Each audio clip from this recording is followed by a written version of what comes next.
세계화라 하면 반기독교 세력으로 인지하지 않는 경우가 대부분입니다. 그러나 말세지 말에 예언된 반기독교 세계가 도래하려면 반기독교 세력들이 하나로 연합될 뿐 아니라 세계적으로 확산되어야 합니다. 좋든 싫든 인간이 죄성에 이끌리는 존재인 한 세계화라는 것은 반기독교 세력들이 확산되고 연합되게 하는 일종의 촉진제, 즉 또 하나의 복병, 또 하나의 반기독교 세력인 것처럼 작용할 수밖에 없습니다. 물론 그것을 통해 선교가, 세계 선교가 완성된다는 좋은 점도 있겠지만 마냥 좋게만 볼 수가 없습니다.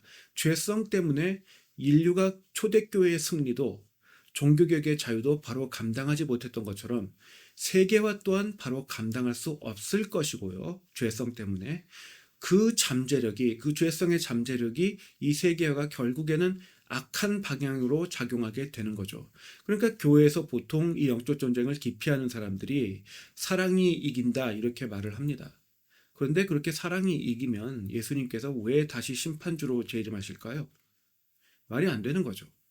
세계의 역사는 하나님께 반항해서 반기독교 전체주의 제국으로 끝날 것을, 그리고 그 제국이 영원히 심판받는 것으로 인류의 역사가 끝날 것을 이미 성경이 예언하고 있습니다.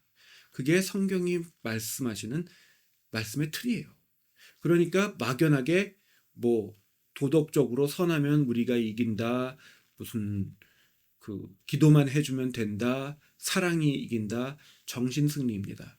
이런 것들은 정신승리예요. 하나님은 사랑이시지만 사랑만이신 것은 아닙니다.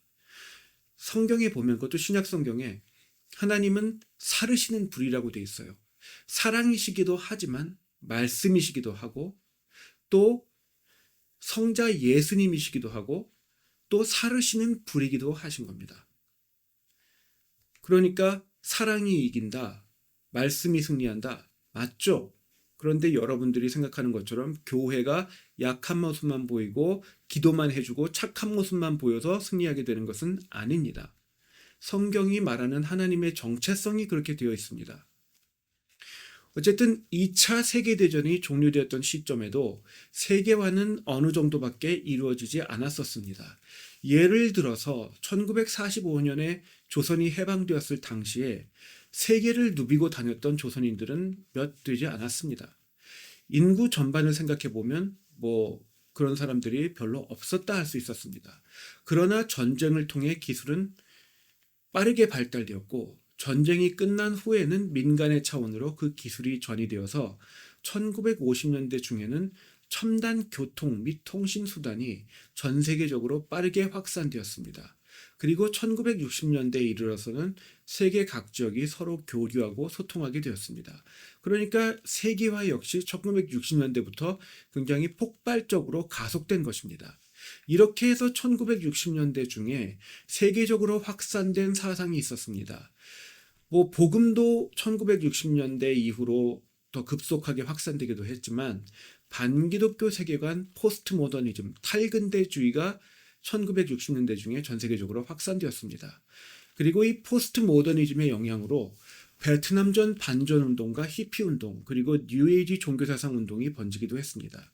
그리고 뉴에이지 종교사상 운동은 펜테코스털리즘, 그러니까 오순절 교단 또는 기독교 신비주의의 가속제가 되었고, 추후 뉴에이지 운동의 기반이 되었습니다. 이처럼 포스트 모더니즘은 신사도 운동과 같은 이단 사상의 근원이 되는 반기독교 종교 사상입니다. 그러면 탈근대주의, 즉 포스트 모더니즘은 정확히 무엇일까요? 모더니즘의 반발에 나타난 사상이라고 말하면서도 그래서 정확히 무엇인지 분명히 말하는 경우는 찾아보기 어렵습니다. 어떤 설명을 들어도 어딘가 애매하죠. 포스트 모더니즘은 정확히 말해 그런 겁니다. 애매한 것입니다. 그러나 범신론이라는 분명한 이름으로 동서양 모두에 수천 년간 존재해온 것입니다. 요컨대 포스트 모더니즘은 범신론, 그 중에서도 특정하자면 서양의 패셔너블한 옷을 입은 힌두교 범신론입니다. 이 시점에서 어떻게 동양에, 그것도 인도 이외의 지역에서는 찾아보기 어려운 힌두교 범신론이 전 세계가 하나로 연결되자마자 유행하게 되었는지 의아해 하실 수 있습니다. 그런데 인류의 역사와 포스트 모더니즘이 유행하게 되었던 과정을 살펴보면 해답을 얻을 수 있습니다. 범신론은 만물에 신이 깃들어 있다, 또는 만물이 신의 표현이다. 세상의 모든 것이 신의 표현이라는 사상입니다. 일본의 신토, 한국을 포함하는 동양의 전통적인 무속신앙, 힌두교와 불교, 그리고 중세 유럽의 마법 숭배 사상, 마녀 숭배 사상인 위카 등 여러 형태로 전 세계 각지에서 자연주의와 함께 발현되어 온 우상 숭배 종교 사상입니다. 기독교를 제외한 종교들이 다양한 것 같지만 결국엔 이 범신론의 형태 안에 이렇게든 저렇게든 연결되거나 포함됩니다. 그러니까 로마 제국의 경우에도 삶의 전 영역에서 각종 우상들을 만들어서 숭배했습니다. 그러니까 넓은 범주에서 범신론이라고 할 수 있죠. 범신론이라 함은 반기독교 종교 사상의 통칭인 것입니다. 쉽게 말해. 그래서 범신론에 대해서 좀 더 살펴보자면, 먼저 범신론은 방금 로마 제국의 예를 들어서 말씀드린 것처럼 다신교 및 종교다원주의와 아주 쉽게 연결이 됩니다. 그리고 절대신을 거부하지 않는 경우도 있기 때문에 유일신론을 배척하는 것도 아닙니다. 범신론이. 그리고 동시에 여러 종류의 신들이 자신들의 영역에서, 그러니까 여러 신들이 각자의 영역에서 활동한다. 다시 말해서 창조주가 절대신이 만물을 완전히 통제하지 않는다 생각하니 이신론 또는 자연신론과도 연결됩니다.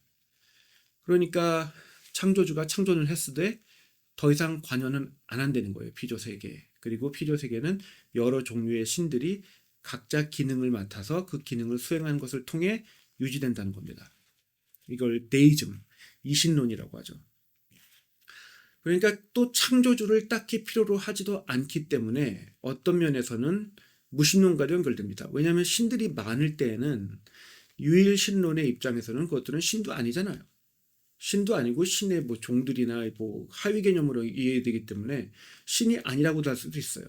그러니까 무신론하고도 연결이 되는 겁니다. 또 자연 숭배 사상인 유럽의 위카, 이것 또한 범신론이기 때문에 자연 숭배 사상 또는 환경운동과도 연결이 됩니다. 그리고 모든 존재가 신으로 간주된다는 것은 모든 존재가 결국 신의 경지에 도달할 것이라는 논리가 성립됩니다. 따라서 모든 인간이 구원에 이를 것이라 말하므로 인간의 죄성을 거부하는 긍정주의인 동시에 나아가서 만인 구원론을 말하고 있습니다. 예를 들어서 만물이 윤회를 거듭하다 해탈해서 신적인 존재, 즉 부처가 된다 말을 합니다. 만물이 윤회를 거듭해서 해탈해서 신적인 존재, 즉 부처가 되지만 부처가 되기 직전에는 결국엔 인간의 형태를 취하는 거예요. 그러니까 인간이 구원을 받는다는 거예요. 만인 구원론인 거예요.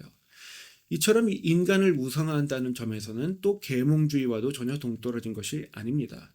모든 인간이 해탈할 것이라 말하는 것에서 또한 지상낙원주의, 진보주의 또는 사회혁명주의와도 연결이 됩니다. 이처럼 여러 형태의 종교를 포함하거나 연결될 수 있기 때문에 범신론은 그 종교적 정체성이 매우 애매한 동시에 다른 형태의 종교로 쉽게 변형될 수 있습니다. 예를 들어 힌두교는 인도 지역의 문화와 기후 전통에 워낙 특화되었기 때문에 그 전통적인 형태를 고수하면서 다른 지역으로 전파되기가 어렵습니다. 그렇지만 힌두교의 윤회와 해탈의 개념을 보다 민주적으로 변형시킨 불교는 동아시아 지역의 대부분을 지금까지도 잠식하고 있습니다. 쉽게 말해 한번 범신론이 들어서면 어떤 형태의 반기독교 종교사상으로 심화될지 특정하기 어려워집니다. 그리고 1960년대에 뉴에이지 운동이 시작된 이후 전 세계, 특히 전통적으로 기독교 문화였던 서구권이 그렇게 변했습니다. 본래 힌두교는 전통적인 형태를 고수하면서 서구권으로 진출하려고 했었습니다. 그런데 보기 좋게 실패하고 말았죠. 말씀드린 것처럼 인도의 문화와 특성에 정교하게 맞춰져 있기 때문에 인도 지역은 완전히 장악할 수 있었지만 다른 지역에는 전혀 통하지 않았습니다. 그런데 여기서 또 포기한 것도 아니었습니다.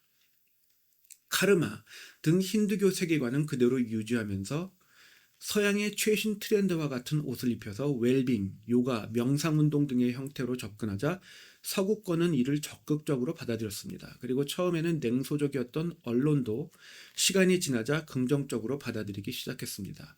보다 자세히 말하자면 1960년대 중에 아쿠아리즘이라는 새로운 형태의 종교가, 그때는 종교로 하는 것보다는 이 명상운동 이런 식으로 미국 사회에서 잠시 인기를 끌었습니다. 그런데 갑자기 잠적했죠. 그리고 몇 년 후에 뉴에이지 운동이라는 형태로 재점화되었는데, 인도 힌두교 승려의 옷을 입고 명상을 하는 것이 아니라 최신 패션 또는 정장을 입고 소위 웰빙을 추구하는 트렌드세터의 모습을 하고 있었습니다. 1980년대에 이르러서는 음악의 형태로 확산되었고 개신교의 신비주의 이단인 신사도 운동에 지대한 영향력을 행사했습니다.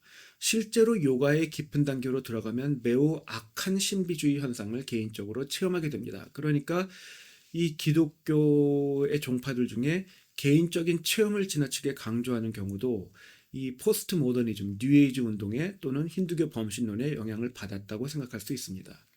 그러니까 신비주의에서 개인적 체험을 강조하는 것을 경계해야 되죠. 성경은 개인적 체험이 아니라 환상 같은 것을 볼 경우에 같은 은사를 받은 사람들끼리 모여서 공적으로 교회 공동체에 검증을 받을 것을, 상호 교차 검증을 할 것을 명하고 있습니다. 그러니까 개인적 체험보다는 공적으로 검증받는 게 더 중요한 거예요. 성경적으로 말하자면. 신약 성경에서도 사도 바울은 은사를 행하는 여인들에게 그 입을 다물라 명합니다. 그리고 저명한 신학학자 크레이그 블룸버그는 이에 대해 로마 범신론 신비주의 종교에서 행하던 것과 유사한 은사를 해당 여인들이 교회 안에서 행해서 소요를 야기했었을 수 있다 설명합니다. 교회사에서 오늘날의 기준으로는 마녀 숭배와 유사했던 은사주의 신비주의를 기독교 신앙으로 인정했던 주체는 초대교회도 아니고 개혁신학의 종파들도 아니고 로마 가톨릭 교회였습니다. 반면 종교개혁의 개혁신학은 신비주의 신앙을 추구하지 않았습니다.